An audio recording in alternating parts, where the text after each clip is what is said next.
नमस्कार मैत्रिणींनो, हॅपी पिलिंग फूड्समध्ये आपणा सर्वांचे स्वागत आहे। आज आपण फ्रिजरेटिव्ह वाटाणा हा कसा करायचा ते बघणार आहोत। कारण ऑफ सीझनला मार्केटमध्ये वाटाणा खूप महाग मिळतो, तर आपण आता हिवाळाही आहे आणि खूप सारा वाटाणा हा स्वस्त आहे, तर त्यामुळे हा वाटाणा कसा फ्रिजरेटिव्ह करून ठेवायचा, कसा साठवायचा ते आज तुम्हाला दाखवणार आहे। 2 किलो वाटाणे घेतलेले आहे आणि मस्त असा गोल्डन वाटाणा आहे आणि त्याला सोलून घेतलेला आहे। 2 किलो वाटाणा आहे आणि त्यासाठी 2 टेबलस्पून मीठ घेतलेला आहे, 2 टेबलस्पून शुगर आणि 1 चमचा सोडा घेतलेला आहे। हा खाता सोडा आहे। ह्या सर्व गोष्टी ज्या आहेत ना फ्रिजरेटिव्ह म्हणून आपण वापरणार आहोत आणि सोडा जो आहे हा वाटाण्याला छान हिरवा रंग जसाचा तसा ठेवतो, त्यामुळे आपण सोडा इथे यूज करत आहोत। पाणी तापवायला ठेवणार आहोत। 2 तांबे पाणी टाकून घेतलेलं आहे। पाणी थोडं वाटाण्यापेक्षा जास्तच ठेवायचं आहे। मोठा गॅस करायचा आणि पाणी झाकून ठेवणार आहोत। झाकण ठेवून उकळी आणून घ्यायची आहे पाण्याला।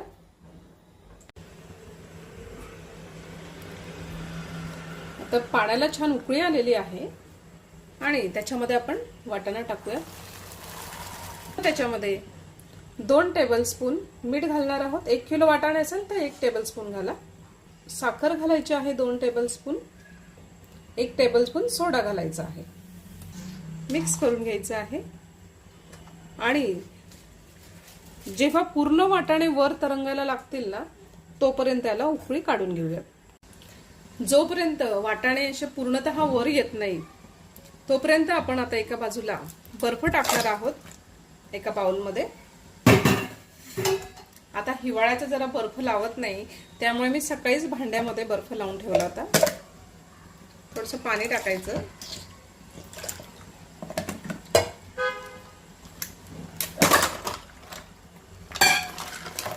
हा बर्फ असा पूर्ण झालेला नाहीये, पण आपल्याला गार पाणी पाहिजे म्हणून मी हा बर्फ अगोदरच टाकून ठेवला होता।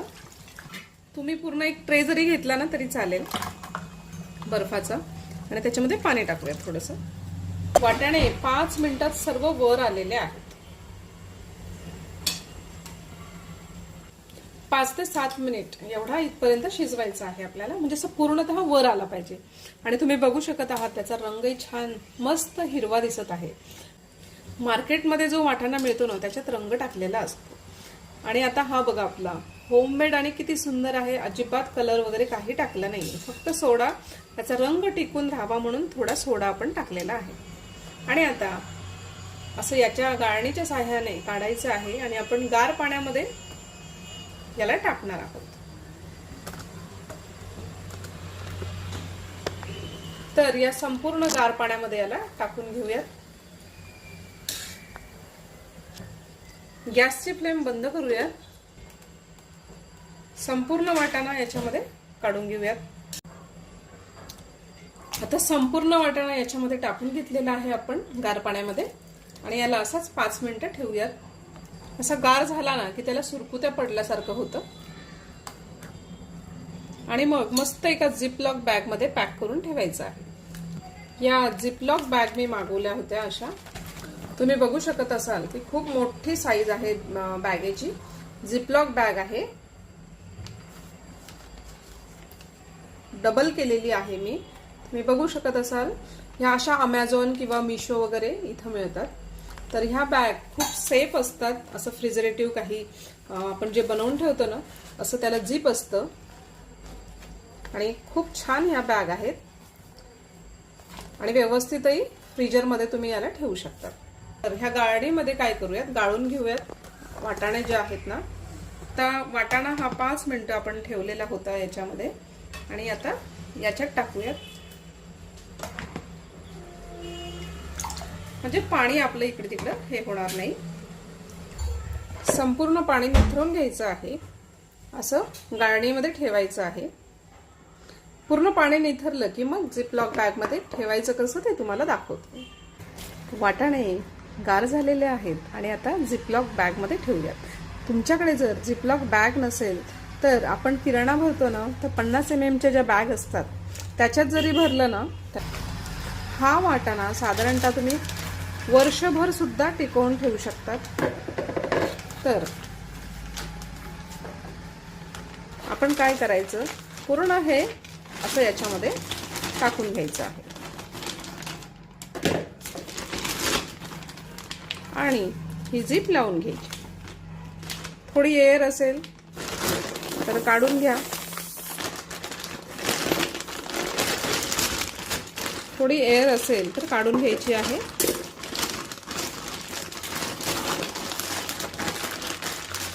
तुम्ही बघू शकत आहात एअर पूर्ण निघाली आहे. आणि झिपलॉक बॅग जर नसेल तर मग साधी प्लास्टिकची पिशवी जी असते ना त्याच्यात जरी भरून ठेवलं, फक्त 50 mm च्या असायला पाहिजे, म्हणजे ते जाड असतात. कारण वाटाणा फ्रीजमध्ये ठेवला ना, डीप फ्रीजरला ठेवला की काय होतं, तो असं एकमेकांना चिपकतो आणि काढताना आपल्याला थोडासा त्रास होऊ शकतो. म्हणून असं याच्यात ठेवा. नाहीतर सरळ प्लास्टिकच्या डब्यात जरी ठेवला ना तुम्ही वाटाणा असा करून तरी चालतो. आता मी हे डीप फ्रीजरला ठेवणार आहे आणि वर्षभर हा वाटाणा असाच असा राहतो. काल मी फ्रोझन वाटाणा हा झिपलॉक बॅगमध्ये पॅक करून ठेवला होता आणि त्याचा रिझल्ट दाखवते. बाहेरच्या सारखेच अगदी फ्रोझन वाटाणा रेडी आहे आणि तो कसा यूज करायचा ते दाखवणार आहे तुम्हाला. साधारणतः तो अशा प्रकारे होतो आणि इझिली तुम्ही बघू शकत आहात. असं केलं की इझिली हा फ्रोझन वाटाणा निघतो. आणि तो असाच वापरायचा नाही, तर वाटीमध्ये पाणी घ्यायचं. थोडा अजून घेऊया. इझिली तुम्ही बघू शकत आहात असा निघतो आणि ह्या वाटीमध्ये त्याला टाकायचं आहे. तुम्ही बघू शकत आहात 5 ते 10 मिनिटात अगदी टाकल्याही थोडा मऊ होतो तो, कारण पाण्यामध्ये बर्फ हा लगेच विरघळतो. त्यामुळे हा वाटाणा 5 ते 10 मिनिटात लगेच आपण वापरायला घेऊ शकतो. याचं पाणी निथळून घ्यायचं आणि असा वाटाणा तुम्ही वापरू शकतात. हा व्हिडिओ जर तुम्हाला आवडला असेल तर प्लीज माझ्या चॅनलला सबस्क्राईब करा आणि तुमच्या मित्रमैत्रिणींपर्यंत हा व्हिडिओ पोहोचवा.